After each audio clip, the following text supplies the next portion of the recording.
joining me today. Hello and welcome to the Sports Box.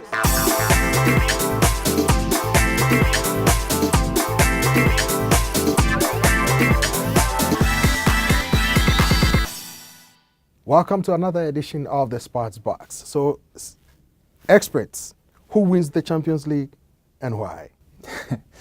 I would go for Barca, because Barca right now they're really fighting on all cylinders, and that attacking lineup is just unstoppable. But Juventus is not a walkover. I mean, we know Italian, league. They're defensive minded. They're difficult, to break down. And they have quality players too. And it's a one-off. It's a one game. Anything can happen. But I would really be tempted to say that Barca is going to pull it off. Well, first things first, if we rewind a couple of weeks, I believe I've disparaged Juventus on this show before. We were talking about the struggles of Serie A. Yeah, maybe making me look a little bit bad with their going to the finals of the Champions League. It's about as good as it gets. But not to, of course, disparage them again, because they're quite a talented team, and maybe they overachieved a little. But I think the chances of them beating Barcelona even in a one-game playoff is pretty much zero. I mean, let's be honest. The way Barcelona has played so far is otherworldly. Messi is totally unstoppable. You can put the three best defenders in the world on the same team against Lionel Messi, and he'll still find a way to score against them. Yeah, just ask Jerome Boateng, who we're still looking for the remains of that man. Milner too. Absolutely. Or those 4 defenders from Athletic Bilbao.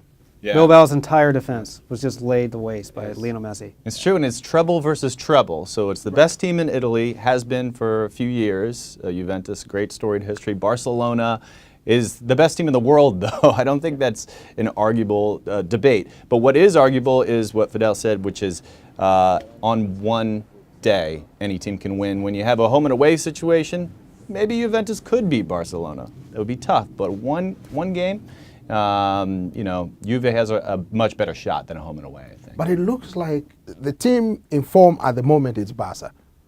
No. But tactically, the coach of Juve seemed to get his tactics right. Well, look, you can't get this far without having your tactics wrong. You're gonna, if you make the finals, you probably didn't make many mistakes tactically during the course of the tournament.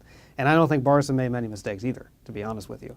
I mean, tactically, we can talk about tactics all we want, but I mean, we were just talking about tactics. There's no tactics for Lionel Messi. He'll score from impossible angles. I mean, he himself is the reason why I think Barca is where they are right now, even with all the talent. But sometimes you can have an off day. You can. You can have an off day, and that the difference between the teams are so small, are so fine, that just a little slip of concentration and you'll be in trouble. And the danger with Barca, they don't need many chances. Out of a few, they will nail at least one. Now the crisis in FIFA. Is FIFA beyond repairs?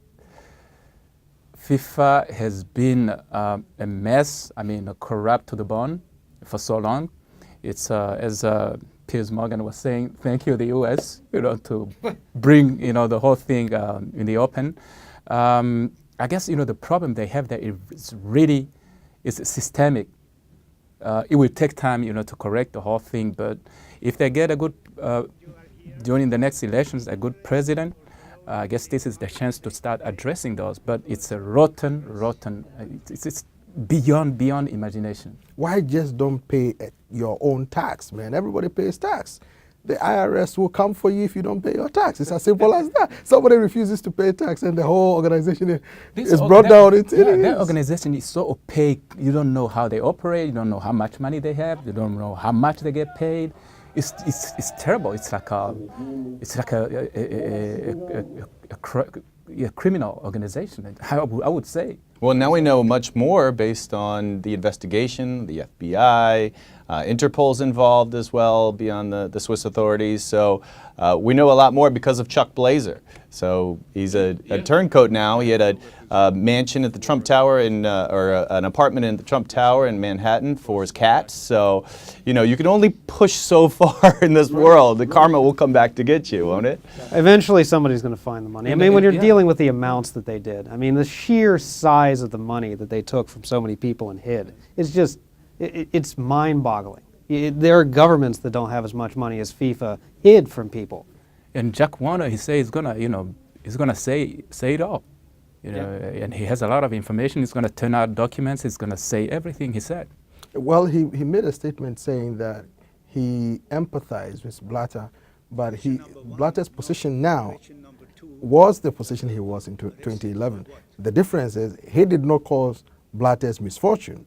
Blatter caused his. So now he's coming to tell all. He's gonna get back at him. It came back to bite him in the end. And something that's interesting as far as the FIFA going forward, I think, is the idea that Sepp Blatter would be a part of naming the new president. Now that's a problem, I think. That's where you run into issues where the future looks cloudy again.